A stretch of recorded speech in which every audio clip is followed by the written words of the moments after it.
ముగ్గురు మావోయిస్టులు ఎన్కౌంటర్ అయ్యారు. మృతుల్లో ఒకరు మహిళా మావోయిస్ట్. ఛత్తీస్గఢ్ అడవుల్లో ఘటన. ఒక మహిళా మావోయిస్టు, ముగ్గురు మావోయిస్టులను భద్రతా దళాలు ఎన్కౌంటర్ చేసినాయి. ఛత్తీస్గఢ్లోని అడవుల్లో ఆదివారం జరిగింది ఎన్కౌంటర్. విశ్వసనీయ సమాచారం మేరకు కాంకేర్, గురియాబంద్ జిల్లాల సరిహద్దులోని చిండ్ ఖడక్ గ్రామ సమీప కొండలపై మావోయిస్టులు ఉన్నారని కాంకేర్ ఎస్పీ ఇందిరా కళ్యాణ్కు సమాచారం అందింది. దీంతో డిస్ట్రిక్ట్ రిజర్వ్ గార్డ్స్, డిఆర్జీ బలగాలు, సరిహద్దు భద్రతా దళం, బిఎస్ఎఫ్, కోబ్రా, ఎస్టీఎఫ్ బలగాలను ఆ కొండ వద్దకు పంపించారు. వీరికి మావోయిస్టులు తారసపడడంతో ఎదురుకాల్పులు జరిగినాయట.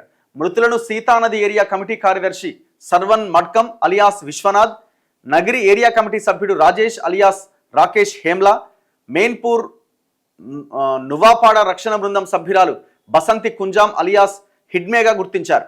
ఘటనా స్థలంలో పలు ఆయుధాలు భద్రతా బలగాలు స్వాధీనం చేసుకున్నాయి. మృతులు ముగ్గురిపై మొత్తంగా 14 లక్షల రివార్డు ఉందట. తప్పించుకున్న మావోయిస్టుల కోసం కూంబింగ్ కొనసాగుతోంది. ఛత్తీస్గఢ్లో ఈ ఏడాది ఇప్పటి వరకు జరిగిన ఎన్కౌంటర్స్లో 252 మంది చనిపోయారు. వీరిలో 223 మంది కాంకేర్ జిల్లాతో సహా బస్తర్ డివిజన్లో జరిగిన ఎన్కౌంటర్స్లో చనిపోయారు. యాంటీ నక్సల్స్ ఆపరేషన్లో భాగంగా ఆదివారం కేంద్ర బలగాలు తెలంగాణలోని భద్రాద్రి కొత్తగూడెం జిల్లా చెర్ల మీదుగా పూజారి కాంకేర్ అడవుల్లోకి ప్రవేశించినాయట.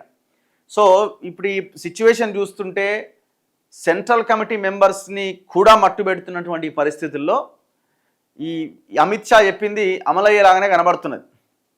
వాళ్ళు మార్చి 31 నాటికి మావోయిస్టులను మొత్తం నిర్మూలిస్తామని ఏదైతే చెప్పారో అది అమలు చేయడానికే ముందుకెళ్తున్నట్టు కనబడుతున్నది. ఆల్రెడీ నేను అమిత్ షా కూడా ఒక స్టేట్మెంట్ ఇచ్చినట్టున్నాడు. ఎట్టి పరిస్థితుల్లో కాల్పుల విరమణ అన్నది కుదరదని చెప్పినట్టుండు. ఎక్కడో చూసిన నేను.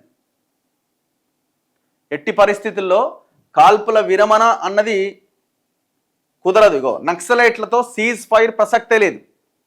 వాళ్ళు ఆయుధాలు వదిలేస్తేనే పోలీసులు కాల్పులు ఆపుతారు. లొంగిపోవాలనుకుంటే నేరుగా లొంగిపోండి. మంచి ప్యాకేజీ పునరావాసం కల్పిస్తాం. గందరగోళం సృష్టించేందుకే సీజ్ ఫైర్ లేఖ అమిత్ షా. ఇప్పుడు ఈ అన్ని ఎన్కౌంటర్లేనా అంటే అన్ని ఎన్కౌంటర్లు ఉండయి. పట్టుకొని లేపి అవతల పడేస్తున్నారు. ఇక దాంట్లో డౌట్ ఏముంది అందులో?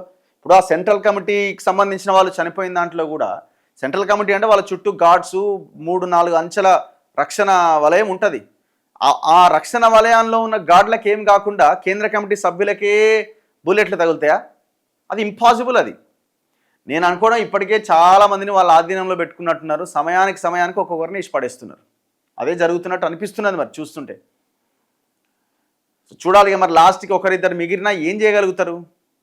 ఇప్పుడు మూమెంటు ఐడియాలజీ భావజాలం గొప్పదే కావచ్చు, కానీ రాజ్యం బలమైంది కదా. వాళ్ళ దగ్గర కావలసినంత టెక్నాలజీ ఉంది. రాజ్యం ఆలోచన ఒకటే, అవతలను ఎట్లని చంపేయాలని. ఇక అన్న తర్వాత అన్ని రకాల బలగాలు, టెక్నాలజీ వ్యవస్థ అంతా రాజ్యం చేతిలో ఉండంగా ఏం తట్టుకుంటారు వాళ్ళు? ఏం తట్టుకొని అడవుల్లో నిలబడి కొట్లాడగలుగుతారు? ఇప్పుడున్న దీంట్లో చాలామంది చాలా రకాలుగా చెప్తున్నారు వాళ్ళని ఏం చేయలేరు ఇదని. అది అయ్యే పనేనా ఇప్పుడున్న దాంట్లో? అందుకే ప్రజల్లోకి వచ్చి ఒక ఆల్టర్నేట్ క్రియేట్ చేయగలిగితే చాలా అద్భుతంగా ఉంటుందేమో అని అనిపిస్తున్నది. కానీ వాళ్ళు అది ఆలోచించాలి. మావోయిస్ట్ పార్టీ డిసైడ్ చేసుకోవాలి.